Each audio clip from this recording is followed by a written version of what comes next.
To Malaysia now, AmBank Group research said the coronavirus-induced recession is expected to place both the global economy as well as the Malaysian economy into technical recession. We have an update from Ruby Tinawin, our EBC correspondent in Malaysia. Ruby. Yes, AmBank Group research said the coronavirus-induced recession is expected to place both the global economy as well as the Malaysian economy into technical recession. In the note today given by the AmBank Group Chief Economist and Head of Research, Dr. Anthony Das, he said the impact of this virus should reduce by the end of the second quarter of 2020. He also mentioned that part of this, he said, unlike the 2008 financial crisis that originated from the financial sector, the current economic turmoil experienced by both the world and Malaysia came completely from outside the financial sector. Das, who is also an adjunct professor in economics at the University of New England, Sydney, Australia, he said, normalization of both the global and domestic economy should take place in the second half of 2020. He also said that the issue came from the virus impact that is directly harming areas of the economy like tourism and tourism-related activities, and the other areas of economic activities like manufacturing, construction, mining, and agriculturing following the lockdown. He further mentioned also that it has affected businesses in the informal sector. The job market is impacted by retrenchments, and many workers are going on unpaid leave in many sectors. On the comprehensive economic package to be announced by Malaysia's Prime Minister today, Das said the stimulus package 2 should be more ambitious than stimulus package 1 of 20 billion ringgit in terms of reaching a wider range of target groups and to cover a broader range of economic activities. He said it must address 6 strategic issues to reduce unemployment and increase job opportunities. He also talked about easing the economic burden of the people, supporting the private sector, undertaking capacity building for the future, supporting the SMEs, supporting the informal business activities and those working in this sector. He added the focus should be on the transportation sector, given the rising urbanization, tourism, green initiative, education, health, halal sector, new technologies, and upgrading of human resource development. The Malaysian Institute of Economics Research actually shared the same views on the likelihood of possible recession. According to them, assuming that the movement control order, or what they call MCO, is extended for another 2 weeks to contain the COVID-19 pandemic, Malaysia's real gross domestic product may shrink at about 2.9% for 2020 compared to 2019, resulting in some 2.4 million people losing their jobs. They further estimates that any additional 2 weeks extension of the lockdown may amplify the real GDP's contraction by between 3% and 4% relative to the 2020 baseline. The estimate are part of Malaysian Institute of Economic Research analysis of the economic impact of COVID-19 in Malaysia. Earlier in February, it is expected that the overall economic impact on GDP growth would be a reduction of between 0.8% and 2% from the baseline trend for the low and high scenarios. Now, it has revised its estimate as the pandemic advanced beyond the initial infectious phase, leading to the partial lockdown resulting in economic disruption, affecting the country's pattern of production, consumption, and trade, as well as its population's income and employment. Besides the shrinking real GDP, they now project household incomes may fall 12% relative to the baseline, amounting to 95 billion ringgit. Meanwhile, they expect 67% of the 2.4 million job losses, it's estimated, presumably mainly non-salaried jobs, will be unskilled workers. The agency is proposing that the government set aside an extraordinary crisis budget comparable to the projected income loss of 95 billion ringgit to mitigate COVID-19's impact on economy. Since 20 billion was pledged earlier, an additional 75 billion will be needed. Such allocation is imperative, especially to avoid company bankruptcies, job losses, and impaired household incomes and welfare throughout the business support, SMEs, rejuvenation, and social safety net programs. Now is also timely for the government, according to them, to revisit the country's overall socio-economic goals, to establish policies, mechanisms, and measures to move the economy towards resiliency and genuine prosperity, and not unsustainable growth-oriented policies of past decades. They also pointed out the country's agriculture should be refocused on food-based agriculture instead of a commodity-focused one, especially in light of the nation's food security and sovereignty. The agency called for the government to review its fiscal policy also, including Budget 2020, which was announced by the previous Pakatan Harapan government to deal with economic issues due to the COVID-19 outbreak. Going forward, Malaysia's Institute of Economic Research said its experts the recovery from this year's projected economic recession due to COVID-19 and the recommended stimulus package implementation will result in a V-shaped recovery, as what had happened in all previous recession here since 1985. So year 2021 will see a better economic performance.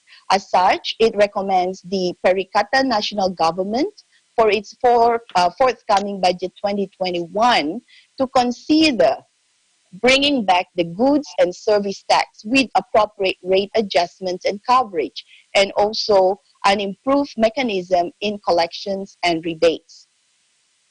Now, following the two-week movement control order to combat the COVID-19 threat in Malaysia, the Malaysian Digital Economic Corporation, or AmBank, has launched a hashtag Digital versus COVID campaign, marshalling local technical companies to extend digital solutions and services to affected domestic businesses and consumers. The hashtag Digital versus COVID campaigns call to serve the nation received very encouraging responses, particularly by MDEC's network of companies consisting of tech startups and scale-ups that are recognized for their unique tech innovations and sizable business footprints locally and abroad.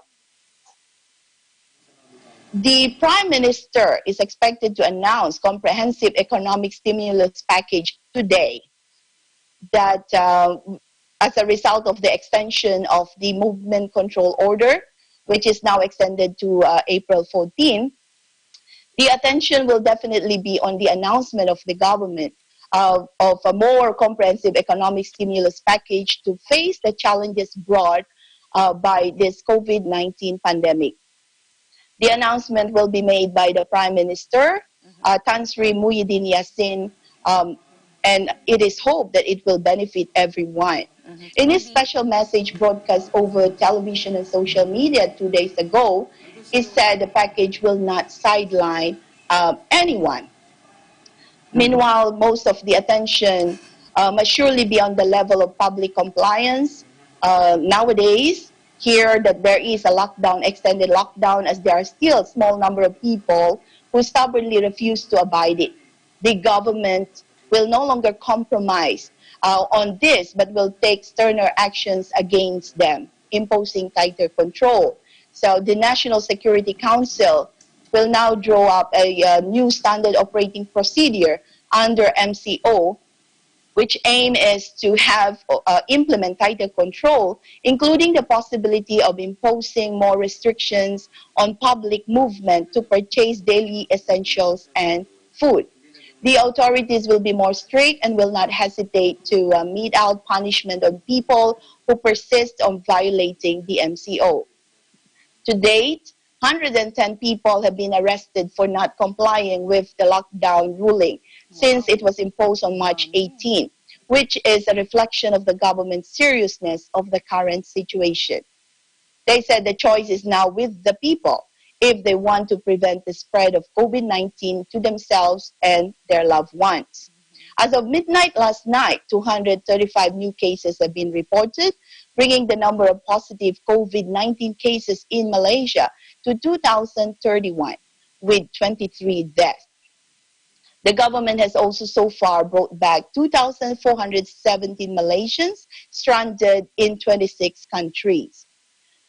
Meanwhile, the Health Ministry has also released a list of hotspots in Malaysia for COVID-19 cases, with 11 places identified in the peninsula and one each in Sabah and Sarawak. On his announcement, the Health Director General Dr. Nur Hisham Abdullah said any area with 41 or more confirmed COVID-19 cases is classified as a hotspot. In the peninsula, the state of Selangor has the highest number of hotspots, with Petaling Jaya with 167 cases, Hululangat with 132, and Gombak 53. This is followed by Kuala Lumpur, with Titiwangsa registering 167 cases and Titiwangsa 49. Perak, another state in Malaysia, has two hotspots in Hulu, Perak, 48 cases, and Kinta, 41.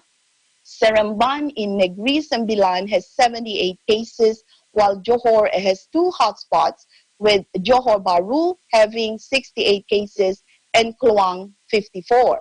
In Sabah, Tawau is in a hotspot with 49 cases, while Kuching in Sarawak recorded 45 cases.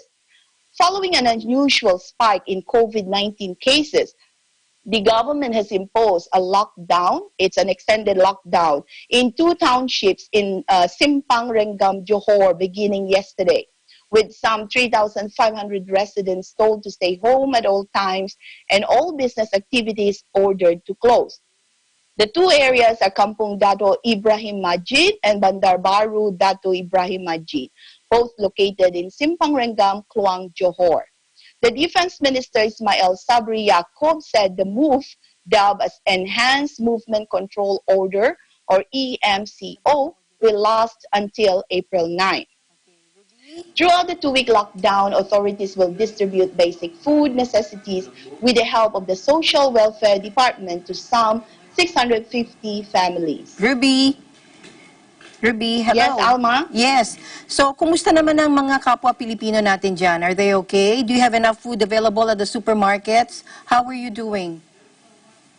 Yes, as of today, Yes. there's no issue in buying your essentials, groceries, and all that. The only thing that is being imposed is social distancing, Okay. at least 1 meter apart. So there were enforcers in those hypermarkets to make sure that you keep that distance. Okay. And they still encourage the use of masks and sanitizers, although they provided it in almost every corner of those shopping malls, or grocery stores and hypermarkets. Alma? Okay.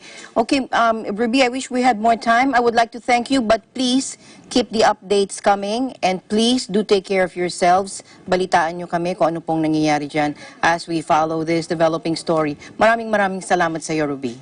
Thank you. Okay, thank you. From EBC Malaysia Bureau, this is Ruby Tinawin. We live in interesting times.